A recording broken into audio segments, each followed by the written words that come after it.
Everyone, आपके हमारे channel वैदिक कक्षा में स्वागत है। आज के वीडियो में हम एमपी की लोकल एक्ट के बारे में पढ़ेंगे जिसका नाम है the MP accommodation control act 1961, जिसको हम हिंदी में मध्य प्रदेश स्थान नियंत्रण अधिनियम 1961 कहते हैं। इस एक्ट का जो नंबर है वो है 41 ऑफ 1961। इस वीडियो में हम सबसे पहले जो है इस एक्ट के ऑब्जेक्टिव्स के बारे में पढ़ेंगे, जो इस प्रकार है। इसका पहला ऑब्जेक्टिव कहता है the regulation and control of letting and rent. इस एक्ट का जो पहला ऑब्जेक्टिव है वो बात करता है कि इस एक्ट में जो एकोमोडेशंस की बात करी गई है उनको उनकी रेंट कैसे किया जाएगा, वो डिसाइड कैसे किया जाएगा, उन्हें लेट आउट कैसे किया जाएगा, रेगुलेशंस क्या फॉलो होंगे, इसकी बात करता है। दूसरा, control the process related to the leasing and renting of properties. जो प्रॉपर्टीज रेंट की जा रही है, लीज आउट की जा रही हैं, उसकी प्रोसेस क्या होगा, उसको कंट्रोल कैसे किया जा सकता है। जो सेकंड इसका ऑब्जेक्टिव है वो बात करता है expeditious trial of eviction cases. ये जो क्लॉज है ये बात करता है कि जो एविक्शन के केसेस आएंगे टेनेंट के अगेंस्ट में, उनका ट्रायल जो है वो एक्सपीडिशियस कैसे की जाए, कैसे जल्दी की जाए, उसकी जो लीगल प्रोसीडिंग्स है उसको फैसिलिटेट कैसे किया जाएगा, एविक्शन के केसेस को कैसे डील किया जाएगा। सेकेंडली चीज़ जो इसमें ये बात करता है कि जो ऐसे ग्राउंड्स होंगे जो एविक्शन में लिए जाएंगे, जो बोनाफाइड रिक्वायरमेंट में के लिए कहे जाएंगे, एक सर्टेन ऑफ कैटेगरीज पढ़ेंगे हम इसके चैप्टर 3 में, जो डील करता है स्पेशल कैटेगरीज ऑफ लैंडलॉर्ड्स। उनका एविक्शन कैसे होगा, उनके किस ग्राउंड पे उन्हें हटाया जा सकता है, रेंट कैसे देना होगा, इसके बारे में बात करेगा। तीसरा जिसका ऑब्जेक्टिव है वो है bonafide requirement of certain categories of landlords. It addresses cases where landlords belonging to specific categories have genuine and legitimate reasons for eviction, जो हमने क्लॉज 2 में पढ़ा था। थर्ड जो फोर्थ हमारा जो ऑब्जेक्टिव है वो बात करता है general regulation and control of evictions की, जो बात करता है enforce regulations to generally regulate and control the eviction of tenants from accommodations. Tenants को एकोमोडेशन से हटाने के लिए, उनका एविक्शन करने के लिए, घर खाली करवाने के लिए कौन से रेगुलेशंस फॉलो किए जाएंगे, उन्हें अननेसेसरी जो है अनरीजनेबली घर से नहीं हटाया जाए, एविक्ट नहीं किया जाए, इसको कैसे कंट्रोल करेगा ये एक्ट बात करेगा। लास्ट जो इसका ऑब्जेक्टिव है बात करता है कनेक्टेड एंड इंसिडेंटल मैटर्स। जो भी जो है एकोमोडेशन से, रेंट से, लेटिंग आउट से, जितने भी रिलेटिंग मैटर्स जो हैं एकोमोडेशन से रिलेटेड, वो जो सारी डील है वो इस एक्ट का जो है मेन पर्पस है। ये भी बात करता है कि लैंडलॉर्ड और टेनेंट का रिलेशनशिप जो है कैसा होगा, उनके राइट्स क्या होंगे, उनकी लाइबिलिटीज़ क्या होंगी, यदि वो अपनी जो लाइबिलिटीज़ एंड ड्यूटीज़ को फुलफिल नहीं करते तो उसकी पनिशमेंट क्या होगी। ये जो है एक्ट, ये सारे हमारे ऑब्जेक्टिव्स थे। अब हम इस जो एक्ट है उसकी जेनेसिस के बारे में पढ़ लेते हैं कि एक्ट में कितने सेक्शंस है, कितने पार्ट में डिवाइडेड है। तो इस एक्ट में टोटल जो है वो 7 चैप्टर्स में ये डिवाइडेड है। इसमें 2 शेड्यूल्स हम आगे पढ़ेंगे। तो जो हमारा चैप्टर 1 है वो बात करता है प्रिलिमिनरी पार्ट की, जो सेक्शन 1 से सेक्शन 3 तक डील करते हैं। चैप्टर 2 हमारा बात करता है प्रोविजंस रिगार्डिंग रेंट। रेंट क्या होगा, रेंट कैसे डील किया जाएगा, उसको क्या बोलते में कैसे डिसाइड होगा, स्टैंडर्ड रेंट क्या होगा, यदि रेंट इंक्रीज करना है तो उसका प्रोविजन क्या होगा, जो हमारे सेक्शन 4 से सेक्शन 11 तक डील करता है। थर्ड चैप्टर हमारा है control of eviction of tenants. ये चैप्टर जो है ये एग्जाम पॉइंट ऑफ व्यू से सबसे ज़्यादा इंपॉर्टेंट है, क्योंकि इसमें जो हम सेक्शन 12 पढ़ेंगे वो ग्राउंड्स ऑफ एविक्शन बताता है, जो इस पूरे एक्ट का सबसे मेन पार्ट है। तो इसमें जो है टेनेंट्स को किन ग्राउंड पे जो है एविक्ट किया जा सकता है, क्या प्रोसेस है, किन केसेस में जो है टेनेंट्स का एविक्शन नहीं किया जाएगा, प्रॉपर्टी की रिकवरी कैसे की जाएगी, इस सब के बारे में पढ़ेंगे। ये जो चैप्टर है वो सेक्शन 11A से सेक्शन 23 तक है। इसके बाद चैप्टर 3A है, 3A, जो बात करता है eviction of tenants on grounds of bonafide requirement. ये चैप्टर जो है स्पेशल कैटेगरीज ऑफ लैंडलॉर्ड पे है, सिर्फ लागू होता है, और ये बात करता है कि इसमें किन ग्राउंड्स पे जो है स्पेशल कैटेगरीज के टेनेंट्स, उनका एविक्शन किस उस पे किया जाएगा। इसके बाद चैप्टर 4 जो है वो डिपॉजिट ऑफ रेंट की बात करता है कि रेंट कैसे डिपॉजिट किया जाएगा यदि डिस्प्यूट होता है दोनों पार्टीज के बीच में, लैंडलॉर्ड एंड टेनेंट के बीच में, तो जो है हम किस अथॉरिटी के पास में जा सकते हैं। उसके बाद रेंट कहाँ डिपॉजिट करेंगे, उसका विड्रॉल कैसे करेंगे। हमारा जो नेक्स्ट चैप्टर है वो चैप्टर 5 है, वो बात करता है appointment of rent controlling authorities, उनकी पावर्स, फंक्शंस एंड अपील्स। यदि दोनों पार्टीज के बीच में, जो लैंडलॉर्ड और टेनेंट है, उनके बीच में डिस्प्यूट्स अराइज होते हैं तो वो जो है सॉर्ट आउट किए जाएंगे, किस अथॉरिटीज के पास जाना होगा। यदि हम उस अथॉरिटी के आउटकम से सेटिस्फाई नहीं है तो हम कहाँ अपील करेंगे, उनकी पावर्स क्या होंगी, ये जो चैप्टर है वो सेक्शन 28 से 36 तक है। इसके बाद जो हमारा चैप्टर 6 है वो बात करता है provisions regarding special obligations of landlords and landlords and tenants and their penalties. तो ये जो चैप्टर है इसमें हम पेनल्टीज के बारे में बात करेंगे, लैंडलॉर्ड्स एंड टेनेंट की जो स्पेशल ऑब्लिगेशंस है, ड्यूटीज क्या एक दूसरे के टुवर्ड्स में, इसके बारे में बात करेंगे। लास्ट हमारा चैप्टर है वो मिसलेनियस है, जिसमें जो सेक्शन 45 से 51 तक डील करता है, जिसमें हम पढ़ेंगे कि स्टेट गवर्नमेंट के पास यदि कोई रूल्स है मेकिंग पावर है तो वो क्या है, दोनों की एक्स्ट्राज जो पावर है वो क्या है। इस एक्ट में हम 2 शेड्यूल्स पढ़ेंगे जो इन्हें हम आगे चल के डील करेंगे। स्टार्ट करते हैं हम सबसे पहले अपने चैप्टर 1 से, जिसके सेक्शन 1 में हम आते हैं, जो बात करता है टाइटल एप्लीकेशन की। ये सेक्शन कहता है दिस एक्ट में be called the Madhya Pradesh accommodation control act 1961। इस एक्ट का जो नाम होगा वो Madhya Pradesh accommodation control act 1961 होगा। इसकी जो एप्लीकेशन होगी ये कहाँ एप्लीकेबल होगा, तो it extends to whole of Madhya Pradesh. The act shall in the first instance be in the force areas specified in the first schedule. ये जो एक्ट है ये बात करता है कि एट द फर्स्ट इंस्टेंस जब ये एक्ट आया था तो ये सबसे पहले कहाँ एप्लीकेबल होगा, ऐसे प्लेसेस पे जिनकी लिस्ट दी गई है फर्स्ट शेड्यूल में। It shall come into force in the other areas of the state on such dates as the state government may by notification appoint and different dates may be appointed for different areas and for different provisions of the act and thereupon the first schedule shall be deemed to have been amended accordingly। तो जो यदि हमें exam में point of view से पूछा जाए कि ये एक्ट का एप्लीकेशन का है, तो हम ऑप्शन में सबसे पहले ये नहीं लिखेंगे it extends to whole of Madhya Pradesh. हम सबसे पहले बताएंगे, यदि ऑप्शन में दिया गया है कि ये फर्स्ट इंस्टेंस में फर्स्ट शेड्यूल में जिन डिस्ट्रिक्ट्स को मेंशन किया गया है, जिन एरियाज को मेंशन किया है, सबसे पहले उसकी एप्लीकेबिलिटी वहाँ है। उसके बाद यदि स्टेट गवर्नमेंट जो डिस्ट्रिक्ट्स रह गए हैं, कुछ एरियाज ऐसे रह गए जो फर्स्ट शेड्यूल में मेंशन नहीं है, उनको अमेंड कर सकती है और नोटिफिकेशन में जब वो निकालेगी तो ऐसे एरियाज़ के लिए, ऐसी प्लेसेस के लिए वो डिफरेंट डेट्स भी अपॉइंट कर सकती है या डिफरेंट प्रोविजंस की एप्लीकेबिलिटी के लिए डिफरेंट डेट्स अपॉइंट कर सकती है। तो उसके अकॉर्डिंगली जो है फर्स्ट शेड्यूल अमेंड होगा। तो जो फर्स्ट शेड्यूल में जो दिया गया है, जिन प्लेसेस जिन एरियाज़ को मेंशन किया गया है वहाँ पे इस एक्ट की एप्लीकेबिलिटी होगी। इस एक्ट को जो है प्रेसिडेंट से असेंट मिली थी 25 दिसंबर 1965 की, जो हमारा क्रिसमस डे होता है, और इसका इफेक्ट आया था 30 दिसंबर 1961 का, जस्ट आफ्टर 5 डेज। तो इसकी इफेक्टिव डेट हमें ये याद रखना है क्योंकि एग्जाम में पूछी जा सकती है। इसके बाद हम आगे बढ़ते हैं, जो बात करता है सेक्शन 2 की, जो हमारा डेफिनेशन क्लॉज है। तो सबसे पहले हम इसमें पढ़ते हैं डेफिनेशन एकोमोडेशन की। तो accommodation means any building or part of building whether residential or non residential and includes. ये जो सेक्शन है ये डिफाइन नहीं कर रहा है, ये बता रहा है कि इसमें क्या इंक्लूड हो सकता है या क्या नहीं हो सकता है। तो एकोमोडेशन एक ऐसी बिल्डिंग हो सकती है या किसी बिल्डिंग का पार्ट हो सकता है, चाहे वो रेसिडेंशियल हो, मतलब वहाँ लोग रह रहे हैं, या नॉन रेसिडेंशियल है, जहाँ पे लोग रह नहीं रहे, किसी कमर्शियल पर्पज़ के लिए यूज़ कर रहे हैं। तो कौन कौन सी चीज़ें इंक्लूड हो सकती हैं एकोमोडेशन में? Any land which is not being used for agriculture purpose. ऐसी कोई लैंड जो एग्रीकल्चर पर्पज़ के लिए यूज़ नहीं की जा रही है वो एकोमोडेशन में आ सकती है। यहाँ पे जो ये क्लॉज है ये एक्सेप्शन की बात करता है। यदि एग्जाम में ये पूछा जाए कि ऐसा कौन सा एक्सेप्शन है जहाँ पे, मतलब कौन सी चीज़ है जो एकोमोडेशन में इंक्लूड नहीं होगी, तो वहाँ पे हम लिखेंगे एग्रीकल्चर लैंड। यदि एग्रीकल्चर पर्पज़ के लिए लैंड यूज़ हो रही है तो वो एकोमोडेशन की कैटेगरी में नहीं आती है। Secondly, gardens, ground, garages and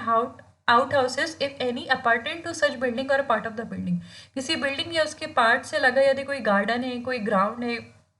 कोई मैदान है, कोई गैरेज है जिसमें गाड़ियाँ खड़ी होती हैं, या कोई आउट हाउसेस हैं, यदि ऐसे लगे हुए हैं तो वो भी जो है बिल्डिंग एकोमोडेशन का पार्ट माना जाएगा। क्लॉज 3 बात करता है any fittings affixed to such building or part of building for more beneficial enjoyment thereof. Any, ये जो क्लॉज है ये बात करता है कि ऐसी कोई भी फिटिंग्स है, दरवाजे, खिड़की, पंखे, कुछ भी जो उस बिल्डिंग का या उस बिल्डिंग के पार्ट से लगा हुआ है, ऐसी बिल्डिंग को जो है वो मोर बेनिफिशियल एंजॉयमेंट के पर्पज से जो है उसको ऐड ऑन कर रहा है, तो ऐसी फिटिंग्स जो है वो भी जो है एकोमोडेशन का पार्ट होंगी। Lastly, any furniture supplied by the landlord for use in such building or part of building. यदि कोई लैंडलॉर्ड जो है अपने टेनेंट को फर्नीचर सप्लाई कर रहा है उस पर्टिकुलर बिल्डिंग में या उस बिल्डिंग के किसी भी पार्ट में, सोफ़ा है, फ्रिज है, टीवी है, कुछ भी टीवी नहीं, कोई भी फर्नीचर जो आप सप्लाई कर रहा है, तो ऐसा जो सारे फर्नीचर्स हैं वो सब उस एकोमोडेशन का पार्ट माने जाएंगे। तो इस जो डेफिनेशन है ये एग्जाम पॉइंट ऑफ व्यू से इंपॉर्टेंट है। इसमें सिर्फ सबसे इंपॉर्टेंट बात जो हमें याद रखनी है वो याद रखनी है इसका एक्सेप्शन जो बात करता है कि यदि कोई भी लैंड जो एग्रीकल्चर पर्पज के लिए यूज़ हो रही है वो एकोमोडेशन की कैटेगरी में नहीं आ रही है। नेक्स्ट डेफिनेशन की तरफ बढ़ते हैं जो बात करता है लैंडलॉर्ड की। Landlord means a person who for the being time is receiving or is entitled to receive the rent of any accommodation। Landlord का मतलब ऐसा पर्सन है जो फॉर अ टाइम बिंग जो है रिसीव कर रहा है या एंटाइटल्ड है रिसीव करने के लिए किसी एकोमोडेशन का rent, whether on his own account or on account of or on behalf of or for the benefit of any other person. ये जो ऐसा पर्सन कौन हो सकता है, या तो वो अपने अकाउंट पे कर रहा है या किसी और पर्सन के लिए जो है किसी और पर्सन के बिहाफ में जो है एंटाइटलमेंट है, या ऐसे किसी पर्सन का जो है ट्रस्टी है, गार्जियन है, रिसीवर है, और वो would so receive the rent, या जो भी जो पर्सन है रिसीव कर रहा है रेंट को और ये ऐसे रेंट को रिसीव करने के लिए एंटाइटलमेंट है, तो ऐसा जो पर्सन है वो लैंडलॉर्ड कहलाएगा। If the accommodation will lend to a tenant and includes every person not being a tenant who from time to time derives title under a landlord. ये क्लॉज ये बात कर रहा है कि ऐसा कोई एकोमोडेशन है जो किसी टेनेंट को लेट आउट किया गया है और लैंडलॉर्ड की जो डेफिनेशन है उसमें ऐसे सारे पर्सन आएंगे जो टेनेंट नहीं है बट वो लैंडलॉर्ड की कैटेगरी में टाइम टू टाइम जो है वो आ रहे हैं। मतलब आपने एक घर जो है दूसरे को बेच दिया, उसके बाद वो जो दूसरा पर्सन है वो भी एंटाइटल्ड है, वो भी लैंडलॉर्ड होगा टेनेंट का। तो ऐसा पर्सन जो खुद एंटाइटलमेंट है, जो खुद रिसीव कर रहा है, ये एंटाइटलमेंट है, या किसी और पर्सन के अकाउंट में रिसीव कर रहा है, या किसी पर्सन का एज अ ट्रस्टी है, गार्जियन है या रिसीवर है, तो ऐसे पर्सन जो है वो लैंडलॉर्ड की कैटेगरी में आएगा। यहाँ पे सिर्फ जो ओनर वर्ड यूज़ नहीं किया गया है, यहाँ पे ऐसा पर्सन यूज़ किया है जो एंटाइटलमेंट है या जो वो रिसीव खुद कर रहा है या किसी और पर्सन के बिहाफ में भी रिसीव कर रहा है। नेक्स्ट मूविंग फर्दर हमारी अगली डेफिनेशन है लॉफुल इंक्रीज की जो बात करती है means an increase in rent permitted under the provisions of this act. ये जो डेफिनेशन है ये डिफाइन नहीं कर रही है, ये सिर्फ ये बता रही है कि लॉफुल इंक्रीज का मतलब ऐसा इंक्रीज है रेंट में जो इस एक्ट के प्रोविजंस में मेंशन परमिट किया गया है, बताया गया है कि ऐसे लॉफुल मतलब इंक्रीज कर सकते हो आप रेंट में, किस तरीके से कर सकते हो, तो ये हम आगे चल के सेशन में पढ़ेंगे। नेक्स्ट डेफिनेशन है लीज, इट इंक्लूड्स अ सब लीज। इस एक्ट के अंदर में लीज डिफाइन नहीं की, ये सिर्फ बता रहा है कि लीज में जो है सब लीज भी आएगी। तो लीज की डेफिनेशन हम कहाँ से लेंगे, तो जहाँ पे एमपी एकोमोडेशन एक्ट एप्लीकेबल नहीं होगा उन वहाँ केसेस में जो है टीपी के प्रोविजंस जो है वो गवर्न किए जाएंगे। टीपी से गवर्न होगा वो, टीपी के प्रोविजंस एप्लीकेबल होंगे, तो हम टीपी में जो लीज की डेफिनेशन दी गई है सेक्शन 105 में आइए देखते हैं वो पढ़ते हैं। लीज मतलब a lease of immovable property is a transfer of a right to enjoy such property made for a certain time express or implied or in perpetuity in consideration of a price paid or promised or of money, a share of crops, service, or any other thing of value to be rendered periodically or on specified occasions to the transferor by the transferee who accepts the transfer on such terms। ये clause ये बता रहा है कि lease क्या होगी, immovable property की lease होगी, मतलब ये जो है एक राइट का ट्रांसफर है। कैसे राइट का ट्रांसफर है, टू एंजॉय सच प्रॉपर्टी, ऐसी प्रॉपर्टी की एंजॉय करने के राइट्स को जो हम ट्रांसफर कर रहे हैं एक पर्टिकुलर टाइम पीरियड के लिए, made for a certain time, चाहे वो एक्सप्रेसली हो चाहे वो इम्प्लाइडली हो, और इन परपेचुइटी किसके बदले में, इन consideration of a price paid, या तो हम उससे पेमेंट कर रहे हैं या प्रॉमिस कर रहे हैं, मनी के फॉर्म में कर रहे हैं, शेयर ऑफ क्रॉप्स के फॉर्म में कर रहे हैं कंसिडरेशन में उसके बदले में, या सर्विस दे रहे हैं, या ऐसी कोई भी चीज़ जिसकी वैल्यू है, टू बी रेंडर्ड पेरियडिकली और ऑन स्पेसिफाइड ओकेशंस। यहाँ पे जो है या तो ट्रांसफरर को जो है to the transferor by the transfer, जो ट्रांसफरी है वो ट्रांसफरर को या तो स्पेसिफाइड ओकेशंस में या जो है पेरियडिकली जो है वो पेमेंट कर रहा है और वो एक्सेप्ट कर रहा है ट्रांसफ़र। तो ऐसी डेफिनेशन को हम लीज कहेंगे। इन सिंपल टर्म्स हम ये कह सकते हैं कि लीज जो है एक ट्रांसफ़र ऑफ राइट है किसी पर्टिकुलर इमूवेबल प्रॉपर्टी को एंजॉय करने का किसी पर्टिकुलर टाइम पीरियड के लिए, चाहे वो एक्सप्रेसली हो सकता है चाहे वो इम्प्लाइडली इसको परमिट किया जा सकता है, और उसके बदले में जो है उसे कंसिडरेशन मिलेगा। मूविंग फर्दर हम नेक्स्ट डेफिनेशन की तरफ बढ़ते हैं जो बात करता है member of the family. Member of the family in the case of any person means the spouse. Member of family में कौन कौन आएंगे? स्पाउस आएगी, चाहे वो हस्बैंड हो सकता है चाहे वाइफ हो सकती है। सेकेंडली सन, लड़का हो सकता है। अनमैरिड डॉटर, देखिए यहाँ पे मैरिड डॉटर की बात नहीं हो रही है, यहाँ unmarried daughter. Father, grandfather, mother, grandmother, brother, unmarried sister, paternal uncle मतलब चाचा, paternal uncle's wife or widow चाची, ये और ब्रदर्स सन भतीजा जो लड़के का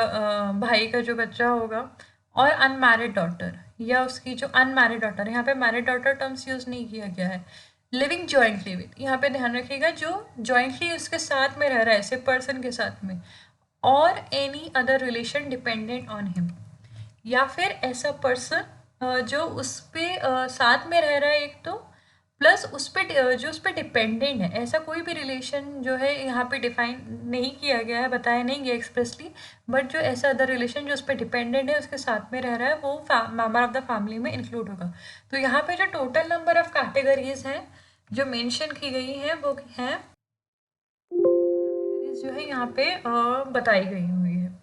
नेक्स्ट हमारी जो डेफिनेशन है वो बात करते हैं रेंट कंट्रोलिंग अथॉरिटी की। It means an officer appointed under section 28। आगे जब हम सेक्शन 28 पढ़ेंगे तो उसमें हम पढ़ेंगे रेंट कंट्रोलिंग अथॉरिटी कौन सी होती है, कौन सा ऑफिसर होता है, उसका अपॉइंटमेंट क्या होता है। नेक्स्ट जो डेफिनेशन है वो रिपील एक्ट की बात कर रही है। Means the Madhya Pradesh accommodation control act 1955 repeal under section 51। Section 51 जो है इस एक्ट का, उसमें ये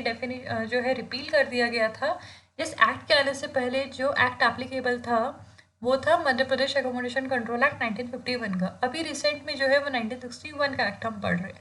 इसके बाद जो हमारी डेफिनेशन है वो बात करती है स्टैंडर्ड रेंट की। स्टैंडर्ड रेंट क्या होता है? In relation to any accommodation means, किसी एकोमोडेशन से जो यदि रिलेशन से हम मान करें स्टैंडर्ड रेंट की, तो it means standard rent refer to in section 7 or where the standard rent has been increase under section 8 such increase rent. तो यहाँ पे डिफाइन नहीं किया गया है, यहाँ पे ये बता रहा है कि यदि सेक्शन एकोमोडेशन के रिलेशन में बात करेंगे तो स्टैंडर्ड रेंट का मतलब है जो सेक्शन 7 में बताया गया है, और यदि ऐसा कोई स्टैंडर्ड रेंट है जो इंक्रीज करके है, जिसे बढ़ा दिया गया है या उसे कैसे बढ़ाया जाएगा, तो उसकी प्रोविजंस जो है, इसके जो स्टेप्स हैं वो बताए गए हैं सेक्शन 8 में। तो ऐसा बढ़ा हुआ जो रेंट है वो स्टैंडर्ड रेंट कहलाएगा। इसके बाद हम पढ़ते हैं जो हमारी लास्ट डेफिनेशन है, डेफिनेशन आई, वो बात करती है टेनेंट की, कि टेनेंट कौन होगा। Tenant means a person by whom or on whose account or behalf the rent of any accommodation is, or but for a contract express or implied would be payable for any accommodation and includes any person occupying the accommodation as a subtenant and also any person continuing in possession after the termination of his tenancy, whether before or after the commencement of this act, but shall not include any person against whom an order or decree for eviction has been made। यहाँ पे जो है tenant कौन होगा ये बताया गया है। तो टेनेंट एक ऐसा पर्सन होगा बाय whom और ऑन whose अकाउंट, या तो खुद से या उसके बिहाफ में जो है किसी एकोमोडेशन का रेंट पे किया जा रहा है, but for a contract express or employed, जिस कॉन्ट्रैक्ट जो पार्टीज के बीच में हुआ है, लैंडलॉर्ड एंड टेनेंट के बीच में जो हुआ है, वो या तो वो एक्सप्रेसली है वो या एम्प्लॉयडली है, जो दिया जा रहा है, रेंट जो दे रहा है पर्सन, वो टेनेंट कहलाएगा। Would be payable for any accommodation and includes, और इसमें कौन कौन से पर्सन इंक्लूड होंगे? Any person occupy the accommodation as a सब टेनेंट, इसमें जो है सब टेनेंट भी इंक्लूड होगा। टेनेंट में सब इंक्लूड भी टेनेंट होगा, and also any person continuing in position after termination of his tenancy whether before or after the commencement of this act. और एक टेनेंट वो पर्सन भी कहलाएगा जो उसकी टेनेंसी का टर्म तो खत्म हो गया है, उसकी टेनेंट जो पीरियड टेनेंसी पीरियड था वो तो खत्म हो गया, बट उसके बावजूद जो है वो उस एकोमोडेशन की जो है पोजीशन में अभी उसने खाली नहीं किया है, फिर चाहे वो इस एक्ट की कमेंसमेंट के पहले है या बाद में है, अभी भी उस जो एकोमोडेशन है उसमें उसका पोजीशन है, भले उसकी जो टेनेंसी का टर्म था वो ख़त्म हो गया। तो ऐसे पर्सन को भी हम टेनेंट कहेंगे। बट यहाँ पे ये जो है लास्ट जो लाइन है ये बात करती है एक्सेप्शन की। ये बोलती है it shall not include any person against whom any order or decree for eviction of has been made. यदि ऐसा कोई पर्सन है जिसके अगेंस्ट में एविक्शन की डिक्री है, ऑर्डर पास कर दी गई है, तो ऐसे पर्सन को हम टेनेंट नहीं कहेंगे। तो यहाँ पे कौन कौन टेनेंट हो सकता है? ऐसा पर्सन जो कोई रेंट पे कर रहा है या उसके बिहाफ में कोई पे कर रहा है किसी कॉन्ट्रैक्ट के लिए,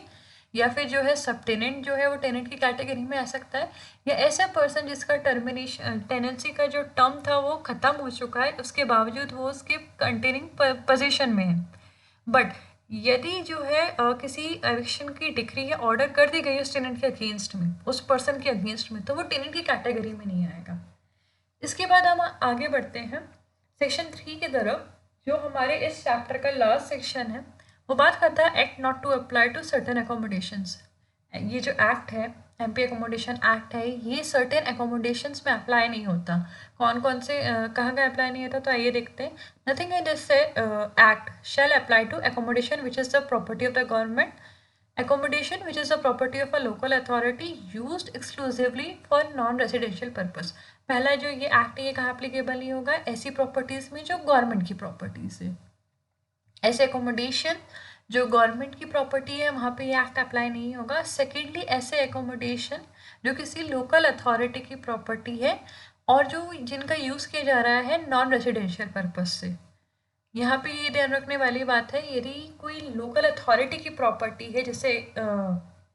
लोकल अथॉरिटी का जो एकोमोडेशन है, जो प्रॉपर्टी है जो एकोमोडेशन की तरह यूज़ की जा रही है, बट यदि वो रेसिडेंशियल पर्पस के हिसाब से यूज़ की जा रही है तो उस पर ये एक्ट एप्लीकेबल होगा। बट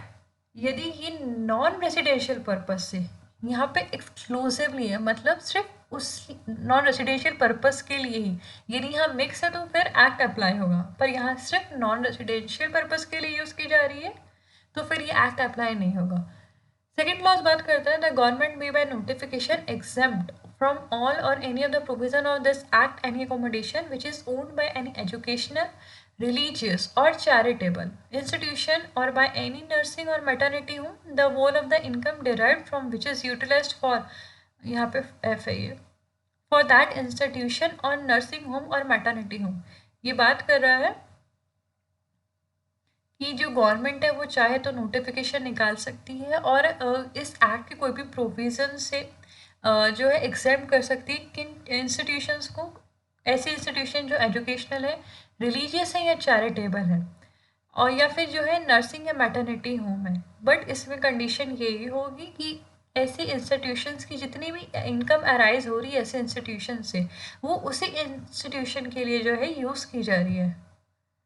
ऐसे इंस्टीट्यूशन या नर्सिंग होम या मैटरनिटी होम के लिए ही यूज़ की जा रही है, किसी और पर्पस के लिए यूज़ नहीं की जा रही है। तो ऐसे केसेस में जो है गवर्नमेंट चाहे तो कर सकती है। यहाँ पे कंपलसरी नहीं है, यहाँ पे जो टर्म यूज़ किया गया है वो मे किया गया है,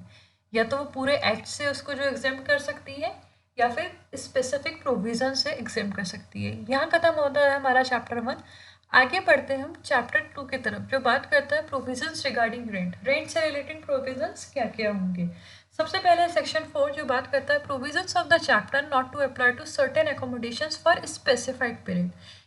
Nothing in this chapter shall apply to any accommodation or part thereof, construction of which was completed before or after the commencement of this act for a period of 5 years from the date on which completion of such construction was notified to the local authority concerned। ये provision, ये section बात करता है कि ये जो chapter है,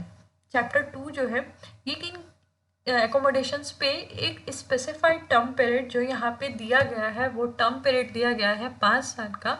किन किन केसेस पे जो है अप्लाई नहीं होगा। तो इस चैप्टर में लिखी कोई भी बात जो है किसी भी एकोमोडेशन या उसके किसी भी पार्ट में जिसका कंस्ट्रक्शन इस एक्ट के आने के पहले या बाद में यदि 5 साल तक के लिए हुआ है तो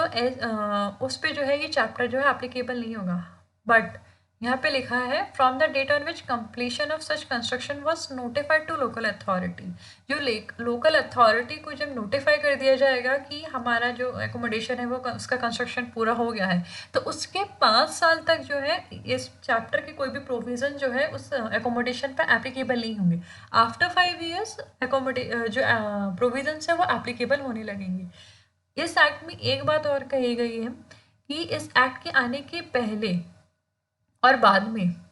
दोनों में ये जो है रेट्रोस्पेक्टिव प्लस प्रोस्पेक्टिव जो है प्रोविज़न दोनों की बात करता है कि 5 साल तक कोई भी जो न्यू कंस्ट्रक्शन होगा उसको लोकल अथॉरिटी को नोटिफाई करने से 5 साल तक इस चैप्टर में लिखा हुआ कोई भी प्रोविज़न, कोई भी पार्ट जो है उस एकोमोडेशन पे एप्लीकेबल नहीं होगा रिगार्डिंग रेंट। नेक्स्ट जो है सेक्शन, इसमें 5 ईयर्स का टर्म याद रखिएगा, ये एग्जाम में पूछा जाता है। नेक्स्ट सेक्शन हमारा सेक्शन 5 जो बात करता है rent in excess of standard rent not recoverable. जो भी रेंट दिया जाएगा स्टैंडर्ड रेंट से ज़्यादा दिया जाएगा वो रिकवरेबल नहीं होगा। No tenant shall, notwithstanding any agreement to the contrary, be liable to pay to his landlord for the occupation of any accommodation any amount in excess of the standard rent of the accommodation। ये clause जो है ये बात करता है कि कोई भी टेनेंट है, भले ही पार्टीज के बीच में कोई भी एग्रीमेंट हुआ हो, उसके कॉन्ट्ररी जो है किसी भी लैंडलॉर्ड को जो है एक्स्ट्रा पेमेंट नहीं करेगा, एक्स्ट्रा स्टैंडर्ड रेंट नहीं दिए जाएगा उस एकोमोडेशन का, जितना जो है रीजनेबल है, जितना पार्टीज के बीच में तय हुआ है। जो भी किसी भी एकोमोडेशन का जो स्टैंडर्ड रेंट है उससे ज़्यादा टेनेंट की कोई लायबिलिटी नहीं बनती कि वो लैंडलॉर्ड को एक्स्ट्रा में दे। सेकेंड क्लॉज बात करता है any agreement for the payment of rent in excess of standard rent shall be constitute as if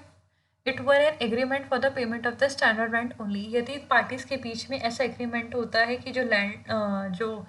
tenant है वो स्टैंडर्ड रेंट से ज़्यादा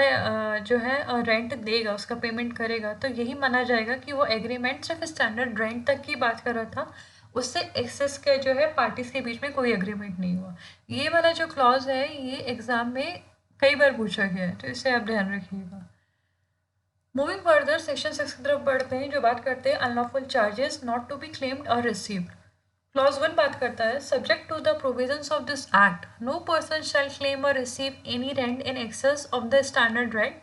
not with standing any agreement to the contrary. ये बात करता है कि इस एक्ट के प्रोविजन को सब्जेक्ट रहते हुए कोई भी पर्सन जो है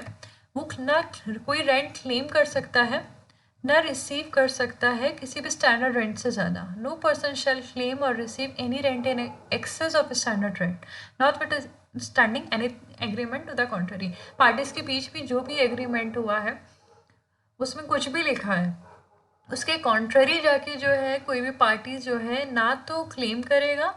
ना ही उसको रिसीव किया जाएगा। कोई भी जो एक्सेस रेंट है स्टैंडर्ड रेंट से ज़्यादा कोई भी पार्टी जो है रेंट पे नहीं करेगी।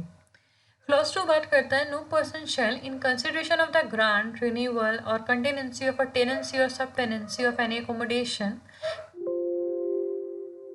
claim or receive the payment of any sum as premium or pagdi or claim or receive any consideration whatsoever in cash or in kind in addition to the rent। ये जो clause है ये बात करता है कि कोई भी पर्सन है यदि वो कोई ग्रांट कर रहा है या टेनेंसी को रिन्यू करने की बात कर रहा है या उसकी कंटेनेंसी है या सब टेनेंसी की कंटेनेंसी के लिए किसी भी एकोमोडेशन के लिए जो है किसी भी तरह का पेमेंट ना रिसीव करेगा ना क्लेम करेगा, चाहे वो किसी भी फॉर्म में हो, चाहे वो प्रीमियम हो, चाहे पगड़ी हो या क्लेम हो, कोई भी कंसिडरेशन है किसी भी फॉर्म में, ना कैश में ना काइंड में, उस स्टैंडर्ड रेंट की एडिशन में जो है वो क्लेम नहीं कर सकता। इस क्लॉज का मतलब है कि यदि कोई पर्सन जो है टेनेंसी अपनी ग्रांट करवा रहा है या रिन्यूअल करवा रहा है या कंटेनेंसी है तो लैंडलॉर्ड जो है वो स्टैंडर्ड रेंट से एडिशन जो है किसी ग्रांट रिन्यूअल या कंटेनेंसी के लिए जो है टेनेंसी की ऐसी कंटेनेंसी के लिए जो है कोई भी कैश या काइंड एक्स्ट्रा में नहीं लेगा स्टैंडर्ड रेंट से ज़्यादा। क्लॉज भी बात करता है except with the previous permission of the rent controlling authority claim or receive the payment of any sum exceeding 1 month's rent of such accommodation as rent in advance. यहाँ पे ये clause ये बात कर रहा है कि RCA जो यहाँ पे रेंट कंट्रोलिंग अथॉरिटी है उसकी परमिशन के बिना जो है कोई भी पर्सन ना तो क्लेम करेगा ना रिसीव करेगा कैसा अमाउंट, सिर्फ 1 मंथ रेंट जो है एडवांस में वो ले सकता है, 1 मंथ रेंट से ज़्यादा वो जो है एडवांस में नहीं ले सकता है। क्लॉज 3 बात करता है it shall not be lawful for the tenant or any other persons acting or purporting to act on behalf of the tenant or a सब tenant to claim or receive any payment in consideration of the relinquishment, transfer or assignment of his tenancy or subtenancy as the case may be of any accommodation। ये clause बात करता है कि किसी भी tenant या कोई भी जो अदर पर्सन है जो टेनेंट के बिहाफ में या सब टेनेंट के बिहाफ में जो है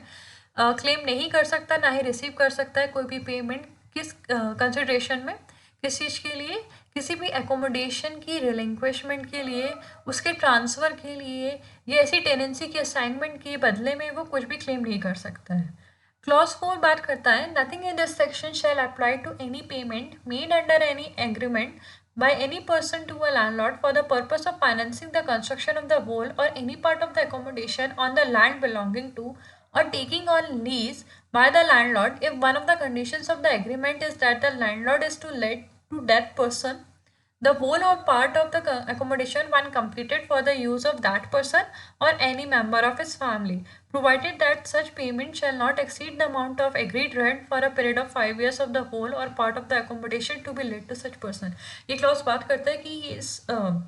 सेक्शन का कोई भी चीज़ जो अप्लाई नहीं होगी किसी भी ऐसे पेमेंट में यदि जो है किसी एग्रीमेंट के अंडर में ये जो है दो पार्टीज़ के बीच में ये बात की गई है कि भाई जो टेनेंट है वो जो है किसी कंस्ट्रक्शन को फाइनेंस करेगा किसी कंस्ट्रक्शन जो एकोमोडेशन है उसके किसी पार्ट को या उस पूरे एकोमोडेशन की कंस्ट्रक्शन जिसकी बीच में पार्टीज़ के बीच में एग्रीमेंट है उसको फाइनेंस करेगा या लीज पे देगा जो लैंडलॉर्ड है यदि यदि उस एग्रीमेंट की उस एग्रीमेंट में ये कंडीशन लिखी थी जो लैंडलॉर्ड है उसी पर्सन को जो है या तो पूरा या फिर उस एकोमोडेशन का जो पार्ट है जब वो बन जाएगा उस पर्सन को या उसके किसी फैमिली मेम्बर को जो है या तो लीज आउट कर देगा या रेंट पे दे देगा तो ऐसा यदि कोई एग्रीमेंट हुआ है तो ऐसे एग्रीमेंट जो है अनलॉफुल नहीं माना जाएगा उसको लीगल माना जाएगा बट उसमें एक प्रोविज़न उन्होंने ये ऐड ऑन कर दिया है कि जो ऐसा पेमेंट फाइनेंस करने की बात हुई टेनेंट की तरफ से उसका जो अमाउंट है वो जो रेंट एग्रीड हुआ है पार्टीज़ के बीच में उसका अमाउंट 5 साल के एग्रीड रेंट से ज़्यादा का नहीं होना चाहिए जो एकोमोडेशन ऐसे पर्सन को दिया जा रहा है उसका जो स्टैंडर्ड रेंट जो एग्रीड रेंट दोनों पार्टीज़ के बीच में डिसाइड किया गया है उसका जो अमाउंट है वो सिर्फ 5 ईयर्स तक जो है रेंट रहेगा सिर्फ उतना ही फाइनेंस कर सकता है उससे ज़्यादा फाइनेंस नहीं कर सकता तो ऐसे केसेस में ये प्रोविज़न जो है ये सेक्शन इस क्लॉज पे लागू नहीं होगा it's a kind of exception. Lastly, any payment made under subsection 4 shall be deemed to be payment of rent in advance for such period from the commencement of tenancy to which it is relatable. तो जो ऐसा amount इस section के अंदर में किया गया है इस क्लॉज के अंदर में किया गया है 5 साल वाला पेमेंट जो है वो एडवांस पेमेंट माना जाएगा एडवांस रेंट माना जाएगा जब से वो टेनेंसी स्टार्ट होगी.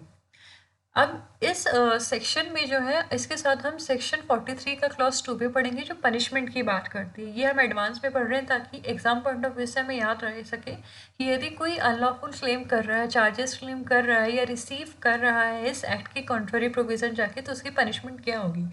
If any person contravenes any of the provisions of subsection 2 or subsection 3 of this section, he shall be punishable with simple imprisonment for a term which may extend to 6 months or with fine which may extend to a sum which exceeds the amount or value of unlawful charge claimed or received under the subsection 2 or subsection 3 as the case may be by 5,000 rupees or with both. ये clause बात कर रहा है यदि ऐसा कोई भी person है जो इस सेक्शन के सबसेक्शन 2 और सबसेक्शन 3 की जो है प्रोविजंस का कॉन्ट्रावेन कर रहा है उसके कॉन्ट्ररी जा रहा है तो उसकी पनिशमेंट होगी सिंपल इम्प्रिजनमेंट जिसका टर्म जो होगा वो मैक्सिमम जो है वो 6 मंथ्स तक जा सकता है या फिर उसे फ़ाइन देना होगा और उस फाइन का अमाउंट कितना हो सकता है जो भी अनलॉफुल चार्ज या अमाउंट या उसकी जो वैल्यू उसने क्लेम या रिसीव की है सेक्शंस के अंडर में उससे जो भी एक्सीड होगा उससे बाय 5,000 रुपीज़ जो है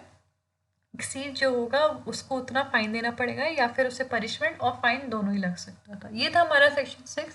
आगे बढ़ते हैं हम सेक्शन 7 की तरफ जो बात करता है स्टैंडर्ड रेंट. ये जो सेक्शन है ये एग्जाम पॉइंट ऑफ व्यू से इम्पॉर्टेंट है. ये बात करता है standard rent in relation to any accommodation means. Standard rent का मतलब क्या होगा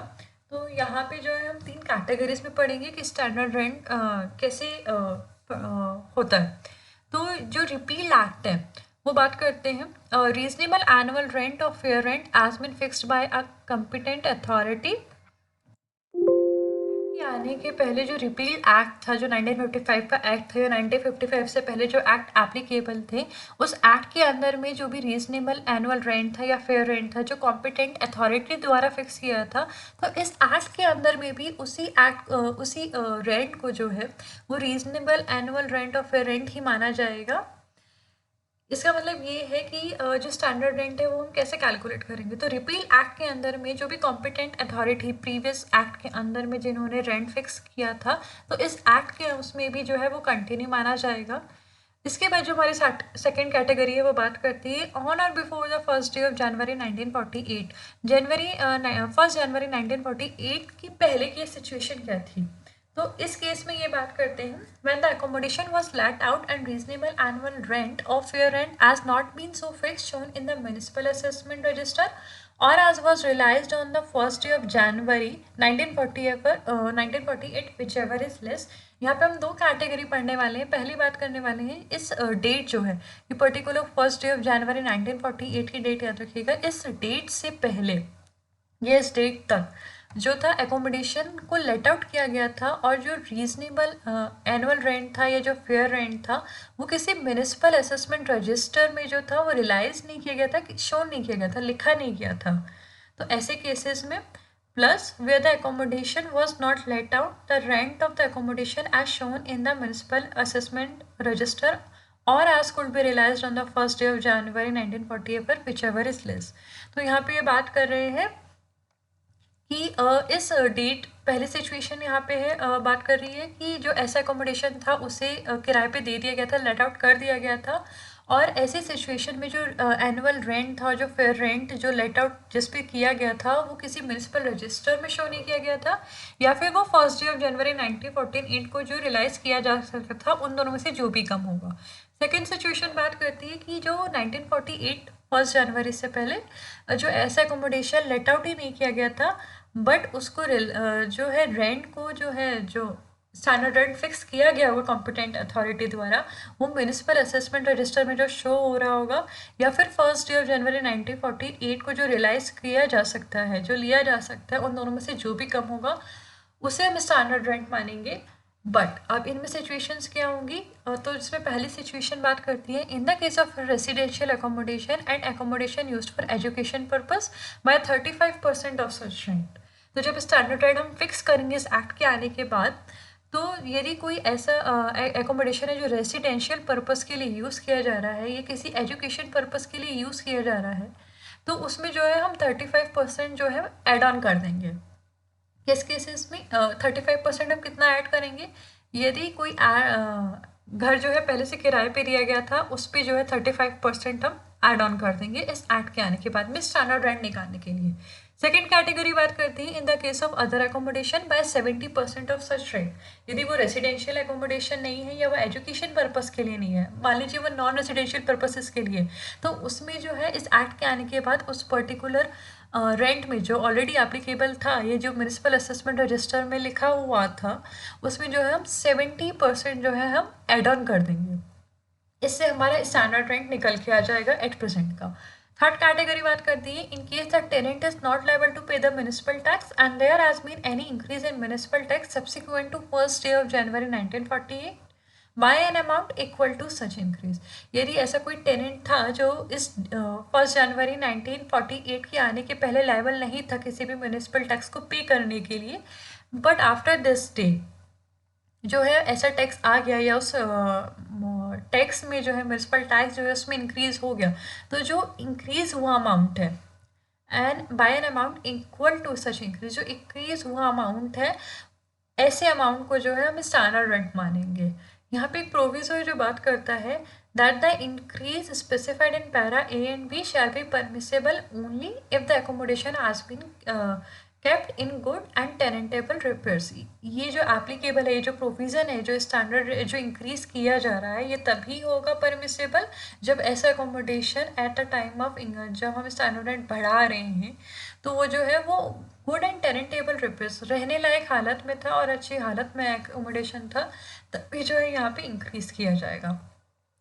थर्ड हम जो पढ़ेंगे ऐसी कैटेगरीज के बारे में जो ना तो इस एक्ट के आने की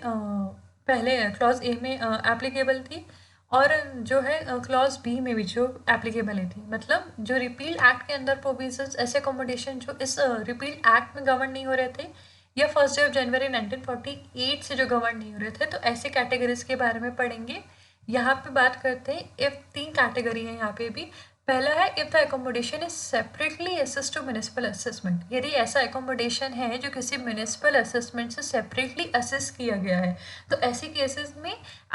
जो स्टैंडर्ड रेट है वो कैसे कैलकुलेट होगा, the annual rent according to such assessment plus 15% thereon. तो जो एनुअल रेंट जो है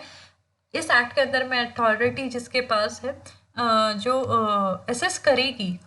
वो एनुअल रेंट, उसके बाद जो है उस पर 15% एक्स्ट्रा लगेगा।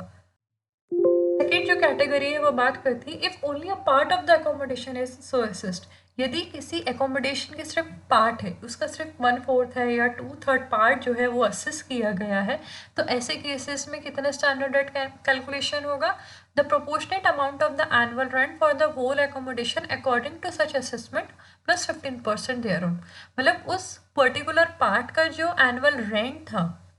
उस एकोमोडेशन की असेसमेंट जो है प्रोपोर्शन में निकाला जाएगा और उसमें 15% एड ऑन कर दिया जाएगा।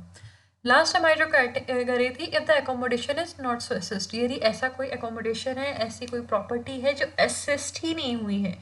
तो इस ऐसे कैटेगरी में हम स्टैंडर्ड रेट कैसे कैलकुलेट करेंगे? तो firstly the annual rent calculated with reference to the rent agreed upon between the landlord and the tenant when such accommodation is first let out, and if it is has not been so let out to such amount for which it could be let out immediately after its construction was completed। पहला जो clause है बात कर रहे हैं कि annual rent calculate करेंगे हम जो पार्टीज के बीच में, जो लैंडलॉर्ड और टेनेंट के बीच में जो एग्री हुआ है, वो भी कब एग्री हुआ है? जो फर्स्ट टाइम उस एकोमोडेशन को लेट आउट किया गया था। For the very first time जब किसी एकोमोडेशन को लीज पे दिया गया था या रेंट आउट किया लेट आउट किया गया था, तो उस टाइम पे लैंडलॉर्ड और टेनेंट के बीच में जो भी रेंट एग्री किया गया था उसका हम एनुअल रेंट कैलकुलेट करेंगे। और यदि ऐसा कोई भी एकोमोडेशन लेट आउट नहीं किया गया है तो उसकी कंस्ट्रक्शन कंप्लीट होने के बाद उसे किस अमाउंट पे दिया जा सकता था for which it could be let out, उसके कंस्ट्रक्शन के तुरंत आफ्टर जिस अमाउंट पे दिया जा सकता था उसका एनुअल रेंट जो है हम कैलकुलेट करेंगे। या फिर the annual rent calculated on the basis of annual payment of an amount equal to 6/4% per annum of the aggregate amount of the actual cost of the construction and the market price of the land comprised in the accommodation on the date of the commencement of the construction। ये clause बात करता है कि annual rent जो है calculate किया जाएगा किस बेसिस पे? एकोमोडेशन को कंस्ट्रक्ट करने में जो एक्चुअल कॉस्ट आई है प्लस जो उसकी मार्केट प्राइस थी उस लैंड की, उस कंस्ट्रक्शन की कंप्लीट होने से जो उसका 634% एनएम है, हर एनएम है, उसके बीच में जो हम कैलकुलेट करेंगे। और इसमें भी जो सिचुएशन है, या तो हम उसकी जो है construction cost per market price की बात करेंगे या फिर जो एनुअल जो रेंट फर्स्ट लेट आउट किया गया था उन दोनों में से जो भी कम होगा, विच एवर इज लेस, यहाँ पे विच एवर इज लेस याद रखिएगा, इन दोनों में से जो भी कम होगा वो हमारी स्टैंडर्ड रेंट बनेगा। तो ये प्रोविजन जो था वो बात कर रहा था कि स्टैंडर्ड रेंट हम एक्चुअली कैसे कैलकुलेट करेंगे इस एक्ट के नए आने के बाद में जब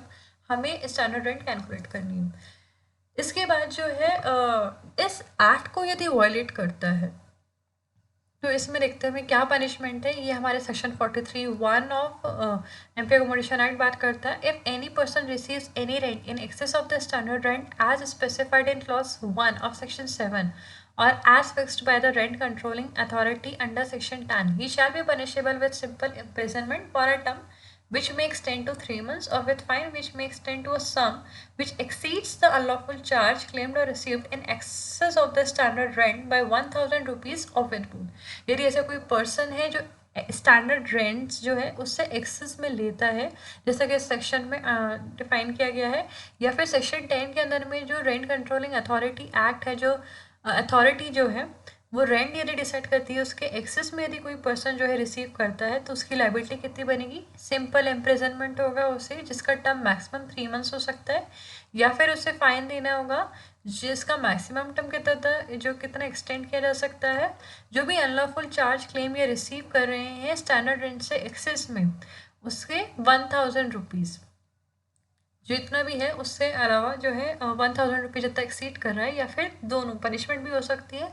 या फिर जो है फाइन भी लग सकता है, या दोनों चीज़ें हो सकती है। यहाँ पे ये रखिएगा कि सेक्शन 6 एंड सेक्शन 7 दोनों यहाँ पे जो है सिंपल इम्प्रिजनमेंट की बात कर रहे हैं। यहाँ पे डिस्क्रिप्शन ऑलरेडी दिया रखा है इम्प्रिजनमेंट कैसे मिलेगी, सिंपल होगी, यहाँ पे रिग्रेस नहीं है, यहाँ पे सिंपल इम्प्रिजनमेंट ही मिलेगी। इसके बाद हम बढ़ते हैं सेक्शन 8 की तरफ, जो बात करता है lawful increase of standard rent in certain cases and recovery of other charges। Clause 1 बात करता है where a landlord has at any time before the commencement of this act with or without the approval of the tenant or after the commencement of this act with the written approval of the tenant or of the rent controlling authority incurred expenditure for any improvement, addition or structural alteration in the accommodation not being expenditure on decoration or tenantable repairs necessary or usual for such accommodation, and the cost of that improvement, addition or alteration has not been taken into account in determining the rent of the accommodation, the landlord may lawfully increase the standard rent per year by an amount not exceeding 10% of the rent payable for the timing. ये clause बात करता है कि जहाँ पे कोई landlord है इस एक्ट के आने के पहले without the approval with tenant के अप्रूवल के साथ में या टेनेंट के अप्रूवल के बिना इस एक्ट के आने के बाद पहले और इस एक्ट के आने के बाद में टेनेंट से रिटर्न अप्रूवल या जो आरसी है रेंट कंट्रोलिंग अथॉरिटी उसकी रिटर्न अप्रूवल से यदि कोई किसी इम्प्रूवमेंट के लिए जो है कोई एक्सपेंडिचर करता है, कुछ खर्चा करता है या जो उसके इम्प्रूवमेंट के लिए या किसी स्ट्रक्चर के एडिशन के लिए या अल्टरेशन के लिए उस पर्टिकुलर एकोमोडेशन के लिए यदि कुछ वो खर्चा कर रहा है तो उसे जो है रेंट उस चीज़ को यदि जो है रेंट में इंक्लूड नहीं किया गया है तो ऐसे केसेस में जो है वो जो है लॉफुली जो है वो इंक्रीज़ कर सकता है स्टैंडर्ड रेंट इस बेसिस पे कि उसने जो है लॉफुली जो है एक्सपेंडिचर किया है उस पर्टिकुलर एकोमोडेशन की इम्प्रूवमेंट के लिए या उसमें कुछ ऐड ऑन करने के लिए या उसके स्ट्रक्चरल अल्टरेशन के लिए, तो वो हर साल जो है स्टैंडर्ड रेट इंक्रीज कर सकता है बाय कितना एक्सीड कर सकता है इसका अमाउंट इन्होंने फिक्स करके रखा है, अमाउंट नॉट एक्सीडिंग 10%। जो रेंट दे रहे हैं उसके 10% को वो हर साल इंक्रीज कर सकता है, जो एट प्रेजेंट रेंट दिया जा रहा है उसका 10%। बट यहाँ पे यदि वो सिर्फ डेकोरेशन पर्पस के लिए कर रहा है या नॉर्मल जो नेसेसरी पर्पस है पर्पसेस हैं या सिर्फ शो के लिए जो है उसको अननेसेसरी खर्चा कर रहा है कि उससे खर्चा जो है वो दिखा के वो जो है रेंट इंक्रीज कर सकता है, तो ऐसे एक्सपेंडिचर्स को जो है अनलॉफुल नहीं मानेंगे। उससे जो है ना तो आरसी उसे रिकवर करवा सकती है ना ही उसको स्टैंडर्ड रेंट इंक्रीज करने में जो है डिटर्मिनिंग फैक्टर बनाया जा सकता है। सेकेंड क्लॉज बात करता है where a landlord pays in respect of the accommodation any charge for electricity or water consumed in the accommodation or any other charge levied by a local authority having jurisdiction in the area which is ordinarily payable by the tenant, he may recover from the tenant the amount so paid by him, but the landlord shall not save as provided in section 7 recover from the tenant whether by means of an increase in rent or otherwise the amount of any tax on building or land imposed in respect of the accommodation occupied by the tenant।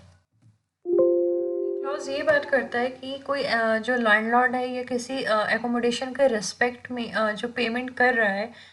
किसी electricity या water consummation के respect में जो charges local authority लगा रही है जिसका jurisdiction है उस पर्टिकुलर एरिया में, ऐसे रेंट्स जो हैं ऐसे चार्जेस जो हैं जो टेनेंट को पेमेंट करना चाहिए बट लैंडलॉर्ड पे कर रहा है, तो ऐसे केसेस में जो है जो लैंडलॉर्ड है वो टेनेंट से जो है जो अमाउंट पे किया है उसने जो चार्जेस का अमाउंट पे किया है उसने लोकल अथॉरिटी को वो रिकवर कर सकता है। बट यहाँ पे जो है एक्सेप्शन है वो यहाँ बात करता है कि जो लैंडलॉर्ड है वो सेक्शन 7 के प्रोविज़ो के अलावा जो है टेनेंट से रिकवर नहीं कर सकेगा कोई भी ऐसा अमाउंट, ना तो रेंट के तौर पे इंक्रीज कर सकेगा ना रिकवर कर सकेगा ऐसा अमाउंट जो किसी टैक्स या बिल्डिंग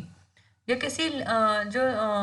उस पर्टिकुलर एकोमोडेशन जो लैंड है उस पर इम्पोज किया जा रहा है और ऐसी जो लैंड है जो ऐसा एकोमोडेशन है उसका जो टेनेंट है ऑक्यूपाई किया हुआ है उसके कब्जे में है, तो ऐसे जो अमाउंट को रिकवर नहीं किया जा सकेगा। बट यदि किसी प्रोविजो ये बात करता है nothing in this subsection shall affect the liability of any tenant under an agreement whether express or implied to pay from time to time the amount any such tax as aforesaid. यदि जो parties है जो tenant और landlord है उनके बीच में यदि कोई एग्रीमेंट हुआ है चाहे वो एक्सप्रेसली है या चाहे वो इम्प्लाइडली है जिसमें टेनेंट की लायबिलिटी है कि उससे पर्टिकुलर टैक्स जो है वो पे करना है, तो यहाँ पे जो है टेनेंट की लायबिलिटी बनेगी वो उससे पीछे नहीं हट सकता। ये तो हमारा सेक्शन 8। सेक्शन हम अपने अगले वीडियो में पढ़ेंगे। And if you found this video informative and enlightening, don't forget to hit that like button. Please share this video with your friends and relatives. And of course, for more engaging legal content, make sure to subscribe to Vidhi Kaksha. Thank you.